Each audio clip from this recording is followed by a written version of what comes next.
And Major Garrett joins us from Boulder, Colorado now. Major, great to see you. You spoke to people close to Jeb Bush last night. What are they telling you about his performance? That it was not as good as they hoped, and that moment that we just talked about between Jeb Bush and Marco Rubio did not go well. And this is from people who are close to the Bush campaign, want to see it do well. They had a very candid assessment. It was an attempt by Jeb Bush to drive a wedge, to make a point, to put Marco Rubio on the defensive, and one that backfired. And there is also a sense, and I agree with what Frank Luntz just said, because I talked to people here in Boulder after the debate, and there is, they said, going to be a substantial amount of conversations starting this morning and carrying out for the next 48 hours among some Bush donors, not all Bush donors, but some Bush donors who have been dissatisfied with the pace and the progress of this campaign, reassessing what they're going to do, and quite possibly taking their support and the dollars that go with it to Marco Rubio. Is there room or time for him to redeem himself in the eyes of those folks? Well, there is time and there is money. Jeb Bush has a large super PAC, and he has a campaign that is funded enough to now accommodate his much smaller campaign staff, a staff that he cut considerably last week, 40% cuts in payroll and reductions in not only the number of people on staff, but what they're paid and what they're doing. So he's got a much smaller campaign that he has to feed and water on a daily basis. He'll have the money to do that. Plus, he has a super PAC that's going to start spending a substantial amount of money very soon on Jeb Bush's behalf to try to lift his numbers and take down the numbers of Donald Trump, possibly Ben Carson, maybe even Marco Rubio. We don't know yet. So Jeb Bush can stay around.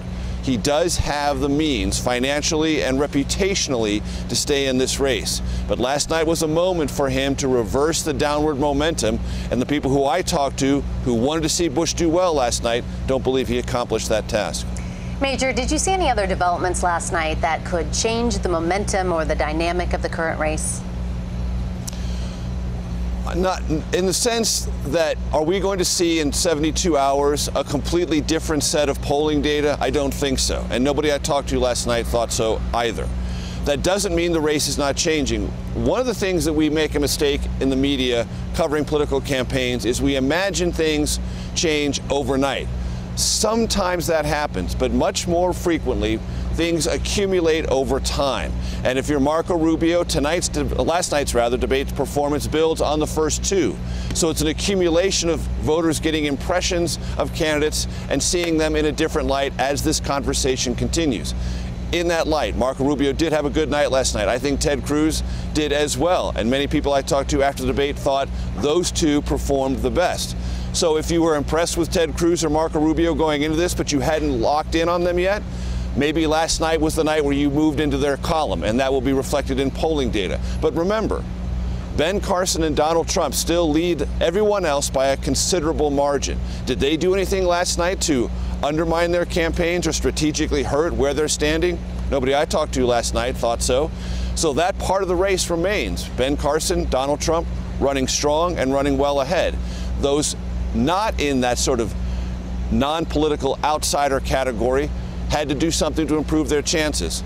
Jeb Bush did not. Marco Rubio, Ted Cruz did. I also think John Kasich didn't hurt his cause very much last night either, because he definitely had a plan calling out Carson and Trump. We'll see how that works. The one other name I would mention, Chris Christie. He's had 3 solid debate performances. It's not shown up in the polls at all. He needs some of that accumulation process to begin working in his favor and moving him closer to the top. Major, what about the time frame here? It is now almost November. What does the calendar look like for the candidates going into the holidays? You know, when a lot of people, frankly, are paying attention to Thanksgiving dinners and the holidays that they have coming up, is there a limited window there for these candidates to kind of change their trajectories? Well, there's a window that they have to deal with, and there's going to be a very important set of questions that have to be answered in a lot of these campaigns, particularly among Jeb Bush supporters and his super PAC. Do you spend a lot of money before Thanksgiving to try to buttress your campaign and begin to knock down some of the challengers that are running ahead of him? There is money to spend, and the expectation I got last night from Bush supporters was that super PAC money would start showing up and the ads would start showing up in the not too distant future. There's another debate right before Thanksgiving in Milwaukee, Wisconsin. So there's one more debate, a good deal of campaigning, and some campaign advertising we may start seeing in the mix. One other thing I thought was very important about last night Whenever he had the opportunity, Donald Trump said, you know what, these super PACs, they're dark money, they're from huge contributors, they're a bad thing to the political process. Look out for super PACs. Now, why did Donald Trump say that? Is because he has an altruistic interest in American democracy and he wants everyone to understand what super PACs are all about? Possibly. But there's also a very fundamental reality for Donald Trump. He knows super PAC money is going to be spent soon, and almost entirely spent against him. It is a way for him to tell his supporters, you're going to hear a lot of negativity out there. It's coming from super PACs, so guard against it. That was one of the strategic things I think Donald Trump did last night, more aggressively than he's done before, because he knows the super PAC ad money is coming at him, and he wants to defend against it by telling his supporters to be on the lookout for it. All right, Major Garrett Forrest, thank you so much.